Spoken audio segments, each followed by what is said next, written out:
कि NEET exam clear करने के बाद आपको कौन कौन से स्टेप्स क्लियर करने चाहिए। तो आपके लिए 12 पॉइंट्स मैं आज लेके आया हूं जो हमें इसको ध्यान रख।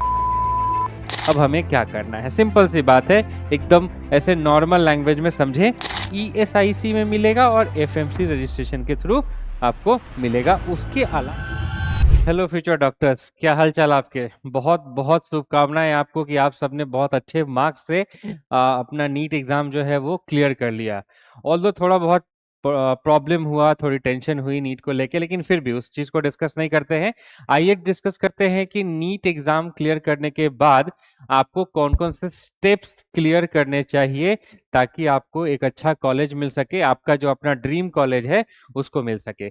तो बिना कुछ बात को एक्सटेंड किए हुए हम डायरेक्टली काउंसलिंग प्रोसेस की तरफ बढ़ते हैं। उससे पहले हम एक बार चेक कर लेते हैं कि हमें क्या करना है ताकि हम अपना जो ड्रीम कॉलेज है उसको हम चेक कर सके। तो आपके लिए 12 पॉइंट्स मैं आज लेके आया हूं जो हमें इसको ध्यान रखना है और ये हमको फॉलो करना है ड्यूरिंग आवर काउंसलिंग प्रोसेस। सबसे पहले कि MCC एंड स्टेट की काउंसलिंग में क्या डिफरेंस है, बिगेस्ट चेंज क्या किया है इस बार NTA ने, फ्रीज और फ्लोट क्या होता है, डॉक्यूमेंट अपलोड कैसे करें, कितने राउंड्स होते हैं, स्ट्रे वैकेंसी राउंड क्या होता है, काउंसलिंग में कितनी फीस लगने वाली है, सिक्योरिटी डिपॉजिट क्या होगा, अगर नहीं हो पाया तो रिफंड होगा या नहीं होगा, ऑफिशियल अपडेट्स हमें कहां से मिलेंगे, और सेफ्टी टिप्स क्या है, काउंसलिंग फॉर्म फिल करने समय और काउंसलिंग की जर्नी को पास करते समय हम क्या गलती करते हैं, और चॉइस फिलिंग स्ट्रेटेजी क्या होनी चाहिए। ठीक है, तो एक एक करके इन पॉइंट्स को डिस्कस करते हैं। सबसे पहले कि हमारा रिजल्ट तो अब आ गया है, अब हमें क्या करना है। सिंपल सी बात है, एकदम ऐसे नॉर्मल लैंग्वेज में समझें तो बेटा आपको रजिस्ट्रेशन करना है, चॉइस फिलिंग करनी है, कॉलेज सेलेक्ट करने हैं, फीस देना है, डॉक्यूमेंट अपलोड करना है और फिजिकल काउंसलिंग जाके कॉलेज में अटेंड करनी है एक बार जब आपका सीट लॉक हो जाएगा तो। ठीक है, और इसमें सबसे इंपॉर्टेंट बात क्या है कि काउंसलिंग प्रोसेस बहुत आसान नहीं होता। इसको बहुत चालाकी से और बहुत स्ट्रैटेजीज वाइज जाके इसको अटेंड करना है। अगर आपका डिसीजन सही है तो ही सही कॉलेज आपको मिलेगा। देखो बेटा, कॉलेज अच्छा बुरा नहीं होता, इट्स अप टू अस कि हम किस कॉलेज में जाना चाहते हैं और हमने कुछ सोच रखा है कि मेरा ये ड्रीम कॉलेज है, मुझे वहीं जाना है, तो वो कॉलेज आपके लिए सही है और वो सही कॉलेज आपको सही डिसीजन से मिलेगा। थोड़ा बहुत मैं उसमें आपका हेल्प कर दूंगा कि ये कैसे आपको मिल सकता है। सबसे पहले कि हमारा जो काउंसलिंग प्रोसेस है वो दो है। एक काउंसलिंग है MCC काउंसलिंग जो ऑल इंडिया लेवल में है। क्या होता है इसमें मैं आपको थोड़ा समझा देता हूं कि बेटा इसमें हम लोग क्या करते हैं कि जो 15% ऑल इंडिया कोटा सीट है वो सारे कॉलेजेस में मिलेगा। गवर्नमेंट कॉलेजेस जो मेडिकल है और डेंटल कॉलेजेस है उसमें आपको मिलेगा। जितनी डीम्ड यूनिवर्सिटी है उसको इस काउंसलिंग के थ्रू 100% सीट फिल करने होते हैं। आपको 100% सीट एम्स में मिलेगा, जिपमर में मिलेगा, सेंट्रल यूनिवर्सिटीज में मिलेगा, ESIC में मिलेगा और FMC रजिस्ट्रेशन के थ्रू आपको मिलेगा। उसके अलावा कुछ सेंट्रली एडमिनिस्ट्रेटेड सीट्स जो हैं वो इस काउंसलिंग के थ्रू क्या होंगी, फिल होंगी। इसमें आपके जो रिक्वायरमेंट्स है वो क्या है, नीट में आपका स्कोर और आपने क्या चूज किया है कॉलेज, वो बस। ठीक है, फिर आते हैं हम स्टेट काउंसलिंग में। स्टेट काउंसलिंग में स्टेट कोटा सीट यूज होता है और ये हर स्टेट अपनी अपनी काउंसलिंग अलग से करते हैं, उनका अलग वेबसाइट होता है और उस वेबसाइट पे हमको जाके क्या करना है, रजिस्टर करना है फॉर द काउंसलिंग प्रोसेस। ठीक है, आप इसको सेपरेटली फिल कर सकते हैं कि इसमें क्या करना है, आपको कौन से स्टेट में जाना है, कौन से स्टेट के लिए आप एलिजिबल हो सकते हैं। हो सकता है कि कुछ कुछ स्टूडेंट ऐसे हो जो एक से ज्यादा स्टेट के लिए एलिजिबल हो, तो आपको एक बार उसको देखना पड़ेगा कि आप कितने स्टेट्स के लिए एलिजिबल हैं। ठीक है, तो इसको ध्यान में रखना है और फिर इसमें क्या करना है, पार्टिसिपेट करना है। जब आप काउंसलिंग प्रोसेस को कर रहे होंगे तो आपके पास दो ऑप्शंस आएंगे और नीट ने ये पहली बार किया है। ठीक है, फर्स्ट ऑप्शन क्या है कि फ्रीज। सपोज मैंने काउंसलिंग 1 अटेम्प्ट किया, राउंड 1 अटेम्प्ट किया, राउंड 1 में मुझे कॉलेज मिल गए, वहां पे मुझे दो ऑप्शंस आए, एक आया फ्रीज और दूसरा आया फ्लोट। फ्रीज ऑप्शन क्या है बेटा कि मैंने उस कॉलेज में अपनी वो सीट लॉक कर दी, मैं आगे के काउंसलिंग में पार्टिसिपेट नहीं करना चाहता। ठीक है। फ्लोट ऑप्शन क्या है? सीट रखूंगा लेकिन बेटर ऑप्शन के लिए ट्राई करूंगा। ठीक है, मतलब आपने वो सीट लॉक किया है, लेकिन आप नेक्स्ट राउंड ऑफ काउंसलिंग के लिए भी क्या करना चाहते हैं? आप ट्राई करना चाहते हैं। अगर आपको नेक्स्ट राउंड में मिल जाता है तो पीछे वाला सीट ऑटोमेटिकली क्या हो जाएगा? कैंसिल हो जाएगा। ठीक है। और फ्रीज में क्या होगा? आप आगे ही नहीं जा रहे हैं, आपको आपके रैंक के हिसाब से, आपको आपके मार्क्स के हिसाब से और आपके सेटिस्फैक्टरी कॉलेज आपको उसी समय मिल गया, तो आप आगे काउंसलिंग प्रोसेस में नहीं जा रहे हैं, आपने उसको एक्सेप्ट किया और ज्वाइन कर लिया।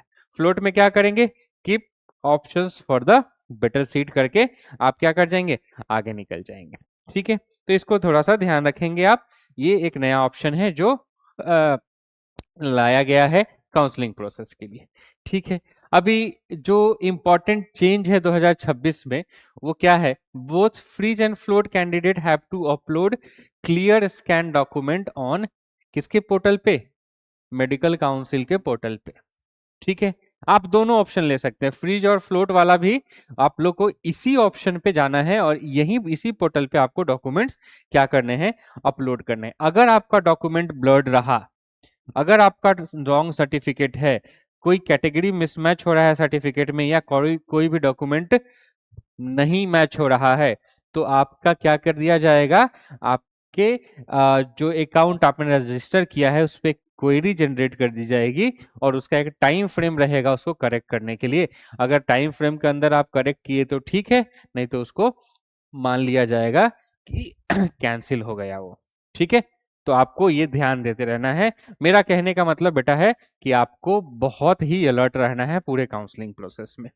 ठीक है, डॉक्यूमेंट अपलोड को लाइटली नहीं लेंगे, इस बात को थोड़ा ध्यान देंगे कि डॉक्यूमेंट अपलोड जो हमें करना है उसको हम केयरफुली करें, लाइटली ना लें। ठीक है, तो नेक्स्ट में क्या करना है हमें कि राउंड वाइज काउंसलिंग करनी है। ठीक है, फ्रीज एंड फ्लोट वाला कॉन्सेप्ट मैंने आपको समझा दिया। रजिस्ट्रेशन करेंगे, फी पेमेंट करेंगे, चॉइस फिल करेंगे, चॉइस लॉक करेंगे और आपका सीट अलॉटमेंट हो जाएगा। ठीक है, अभी क्या होगा कि जब हम ये फ्रीज ऑप्शन सेलेक्ट करते हैं तो आपको उस कॉलेज में जाके क्या करना पड़ता है? फिजिकली रिपोर्ट करना पड़ता है, उस कॉलेज को ज्वाइन करना पड़ता है और उसके बाद कोई अपग्रेडेशन नहीं होगा। लेकिन जब हम फ्लोट ऑप्शन सेलेक्ट करेंगे तो आपको ऑनलाइन वहां पे ही क्या करना पड़ेगा? अपग्रेड के लिए विलिंगनेस शो करना पड़ेगा, आपका डॉक्यूमेंट अपलोडेड है। ठीक है, फिजिकली रिपोर्ट करने की जरूरत नहीं है, आप सेकेंड राउंड के लिए वेट करेंगे, सेकेंड राउंड में आपको कौन सा कॉलेज मिल रहा है। ठीक है, तो ये बात ध्यान रखना है। वो तो रही फर्स्ट राउंड की बात।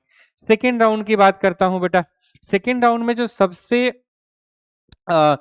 ध्यान देने वाली बात यह है कि अगर सेकेंड राउंड में आपने ज्वाइन नहीं किया, मतलब आपको कोई सीट एलोकेट हो गया और उस पे आप ज्वाइन नहीं करते हैं, तो आपकी फीस रख ली जाएगी, फोरफिट कर दी जाएगी फीस को। मतलब आपने जो काउंसलिंग के लिए सिक्योरिटी रखी है डिपॉजिट, उसको फोरफिट कर दिया जाएगा। क्या है सेकेंड राउंड? इसमें फ्रेश चॉइस फिलिंग का ऑप्शन दिया जाता है। जैसे आपने फर्स्ट राउंड में किया था वैसे ही सेकेंड राउंड में फ्रेश चॉइस फिलिंग का ऑप्शन दिया जाता है। जो राउंड 1 के लिए रजिस्टर कर गए हैं उनको दोबारा रजिस्ट्रेशन करने की जरूरत नहीं है, बस चॉइस फिलिंग आपको करना है। ठीक है, लेकिन कुछ बच्चे ऐसे होते हैं जिनको ऐसा लगता है कि नहीं मेरा तो होगा ही नहीं, फिर आफ्टर कुछ दिन बाद उनको मोटिवेशन मिलता है राउंड 1 का पूरा लिस्ट देख के कि नहीं मेरा भी हो सकता है। तो वैसे बच्चे जो राउंड 1 में मिस कर गए हैं काउंसलिंग भरना, आप राउंड 2 में फिर से क्या कर सकते हैं? भर सकते हैं। मतलब student who did not registered in round 1, आप फ्रेश रजिस्ट्रेशन कर सकते हैं राउंड 2 के लिए। ठीक है, इस बात को ध्यान रखिएगा। आप राउंड 1 की सीट ऑटोमेटिकली आपकी रिलीज हो जाएगी अगर आप राउंड 2 के लिए जा रहे हो, जो मैं आपको पहले बता चुका हूं। मतलब आप जो पिछले राउंड में आपका सीट मिला था उस पे आप कोई क्लेम नहीं डाल सकते। ठीक है, ये वाली मैंने आपको बात बता दी कि अगर राउंड 2 में आपको सीट मिलती है और आप उसको छोड़ देते हैं या मिस कर देते हैं तो आपका सिक्योरिटी डिपॉजिट रख लिया जाएगा, वो आपको वापस नहीं किया जाएगा। ठीक है, तो आपको राउंड 2 बहुत ध्यान से भरना है। राउंड 3 क्या है? एक सेपरेट वार्निंग स्लाइड इसके लिए हम बना के देंगे आपको नेक्स्ट में। ठीक है, लेकिन राउंड 3 क्या है? अपग्रेडेड वर्जन है किसका? राउंड 2 का। ठीक है, अब इसमें क्या करेंगे कि एक बार राउंड 3 का आपको सीट मिल गया तो आप उस सीट को छोड़ नहीं सकते, एग्जिट नहीं कर सकते और प्रीवियस सीट पे क्लेम नहीं कर सकते, ये बात को ध्यान रखना है। ठीक है, मतलब round 3 is your final round. Round 3 allotted candidate must physically report and join. आपके पास आगे अपडेट अपग्रेड होने का कोई ऑप्शन नहीं है। अगर रिपोर्ट आप नहीं करते हो कॉलेज में तो क्या किया जाएगा, आपका सिक्योरिटी डिपॉजिट जो है वो रख लेंगे और कैंडिडेट को आगे किसी भी राउंड में, मतलब इसके आगे एक और राउंड है स्ट्रे वैकेंसी राउंड, ठीक है, आगे किसी भी राउंड में क्या करेंगे, काउंसलिंग के लिए अलाउ नहीं करेंगे। तो इसको आपको क्या करना है, बहुत ध्यान से करना है, ठीक है। और राउंड 3 में कोई भी मोशन मत रखिएगा बेटा, आपको सब कुछ स्ट्रैटेजी से करना है, कैलकुलेशन से करना है, कैलकुलेटेड वे में आपको उस राउंड में जाना है। नहीं, अगर आपको ऐसा लग रहा है तो आप राउंड 3 मत करो, आप स्ट्रे वैकेंसी राउंड में जाओ डायरेक्टली, ठीक है। Then we have stray vacancy round, this is very important. Stray vacancy round में चीजें बहुत आसान होती हैं और इसमें आपको एक फ्रेश रजिस्ट्रेशन करने की जरूरत होती है। आपका जो प्रीवियसली आपने रजिस्टर किया था उससे कोई मतलब नहीं है, पूरा फ्रेश रजिस्ट्रेशन करना पड़ता है। आप सीट को क्या कर सकते हैं, कैंडिडेट जो होल्ड करना चाहता है या ज्वाइन करना चाहते हैं सीट को, ठीक है, किसी भी प्रिस्क्राइब एलिजिबिलिटी क्राइटेरिया में आप एलिजिबल नहीं है तो भी allotted round 3 seat allotted a round 3 seat but did not reported, तो आप वो कैंडिडेट्स भी इसमें क्या कर सकते हैं, अप्लाई कर सकते हैं, ठीक है। अभी इसमें क्या होगा कि इसमें अगर आपको सीट मिल जाएगी तो आपको उस सीट पे ज्वाइन ही करना पड़ेगा। पिछले वाले में क्या था, सिक्योरिटी डिपॉजिट रख लेंगे, काउंसलिंग में नहीं बैठने देंगे। इसमें क्या है कि इस राउंड में अगर आप बैठते हैं तो आपको जो सीट मिल जाएगी उस सीट पे आपको ज्वाइन ही करना पड़ेगा, आपको वो सीट छोड़नी नहीं पड़ेगी, you have to join, this is must, ठीक है। If you don't join, security deposit रख लिया जाएगा और आप फर्दर किसी काउंसलिंग प्रोसेस में किसी भी राउंड में नहीं बैठ पाएंगे, ठीक है। तो ये एक ऑब्लिगेशन है जो स्ट्रे वैकेंसी राउंड आपके ऊपर लेके आता है, ठीक है। सबसे इंपॉर्टेंट चीज पे अब आते हैं कि काउंसलिंग में आपकी कितनी फीस लगती है, ठीक। अभी अगर आप अनरिजर्व्ड कैटेगरी से हैं या फिर ईडब्ल्यूएस कैटेगरी से हैं तो आपका रजिस्ट्रेशन फी होगा 1,000 रुपए, आपका सिक्योरिटी डिपॉजिट होगा 10,000 रुपए, मतलब at the time of counselling registration आपको कितने पे करने पड़ेंगे, 11,000 रुपए पे करने पड़ेंगे। अगर आप डीम्ड यूनिवर्सिटी को अप्लाई कर रहे हैं तो आपके लिए रजिस्ट्रेशन फी 5,000 होगा, सिक्योरिटी डिपॉजिट 2,00,000 रुपए होंगे और at the time of registration आपको कितने पे करने होंगे, 2,05,000 रुपए पे करने पड़ेंगे। अगर आप दोनों के लिए अप्लाई कर रहे हैं, ठीक है, तो आपको सिर्फ ये पे करना होगा, फीस जो हायर साइड में है उसको आपको पे करना पड़ेगा, ठीक है। ये आप सेकेंड पॉइंट देखो, they pay the higher applicable fees that is deemed university, सिर्फ ही अगर दोनों के लिए अप्लाई करना चाहते हैं, ठीक है। अगर आप बिलोंग करते हैं SC ST OBC या PWD कैटेगरी से तो आपके लिए रजिस्ट्रेशन फी कितना है, 500 रुपए, आपको सिक्योरिटी डिपॉजिट कितना देना पड़ेगा, 5,000, और total at the time of registration आपको कितना पे करना है, 5,500 रुपए, ठीक है। बेटा सिक्योरिटी डिपॉजिट जो है वो रिफंडेबल होता है, आप इस बात को थोड़ा ध्यान रखिएगा, लेकिन विद द कंडीशंस जो मैंने आपको पहले बताए हैं वो कंडीशन के साथ ये क्या होगा, एप्लीकेबल होगा, ठीक है। यही बात यहाँ भी लिखी गई है कि सिक्योरिटी डिपॉजिट विथ कंडीशंस क्या होंगे, रिफंडेबल होते हैं अगर आप एमसीसी के कंडीशंस को क्या करते हैं, फुलफिल करते हैं। अब बात आती है कि एक स्टूडेंट को कॉलेज कैसे सेलेक्ट करना चाहिए। तो हम जब पढ़ रहे होते हैं, हमारा जब एस्पिरेशन होता है डॉक्टर बनना, और नीट एग्जाम के पहले तो हमारे पास सिर्फ एक ही चीज होती है कि हमारा लक्ष्य, हमारा सपना कि हमें एक कॉलेज मिलेगा और ये कॉलेज जो हम जिसको ड्रीम्ड और डिजायर कॉलेज बोलते हैं वो। लेकिन बेटा जब आप काउंसलिंग भर रहे होते हो और सपोज आपके ड्रीम कॉलेज के अकॉर्डिंग आप जो प्रीवियस कट ऑफ था उसके अकॉर्डिंग आपके मार्क्स नहीं आए हैं, तो आपको कुछ इंपॉर्टेंट बातों को ध्यान रखना चाहिए। क्या है वो इंपॉर्टेंट बातें, तो कोर्स ड्यूरेशन कितना है उस कॉलेज का, ये डिफर करता है। ट्यूशन फी कितना है उस कॉलेज का, ये कॉलेज टू कॉलेज डिफर करता है। आपको कॉलेज में जाने के बाद स्टाइपेंड मिलेगा नहीं मिलेगा, और मिलेगा तो कितना मिलेगा, ये भी डिफर करता है। हॉस्टल फी ये सारे कॉलेजेस के अलग अलग हैं, ठीक है। कॉलेज का लोकेशन ये बहुत इंपॉर्टेंट है। अदर चार्जेस क्या ले रहे हैं कॉलेज, मतलब मिसलेनियस चार्जेस क्या है उनके अंदर, सर्विस ऑब्लिगेशंस कितना है और बॉन्ड कितने दिन का है। आप जब एमबीबीएस कर लेते हैं तो आपके साथ कुछ कॉलेजेस एक बॉन्ड बनाते हैं कि आपको इतने दिन एक पर्टिकुलर इंस्टीट्यूशन में काम करना होगा। लेट्स से एएफएमसी की बात करते हैं, आर्म फोर्स मेडिकल कॉलेजेस। जब आप आर्म फोर्स मेडिकल कॉलेजेस से पढ़ लेंगे तो कॉलेज आपको at the time of admission एक बॉन्ड साइन कराता है कि आपको एक particular duration of the time arm forces के लिए, इंडियन आर्म फोर्सेस के लिए सर्व करना पड़ेगा। ठीक है, उसके बाद आप चाहे तो कंटिन्यू कर सकते हैं, नहीं चाहे तो आप अपना प्राइवेट प्रैक्टिस स्टार्ट कर सकते हैं, लेकिन आपको एक सर्टेन ड्यूरेशन ऑफ टाइम वहां काम करना पड़ेगा। तो आपको ये जो 8 पैरामीटर्स आपके सामने दिख रहे हैं, ये 8 पैरामीटर पे आपको ध्यान देना चाहिए before choice filling. These are very important parameter for a student who are going to participate in the counseling process. तो प्लीज बेटा इनको आप क्या करेंगे, ध्यान में रखेंगे। और ये सब कहां से आपको मिलेगा, तो प्लीज किसी थर्ड पार्टी ऐप या थर्ड पार्टी वेबसाइट को प्रेफर मत कीजिए।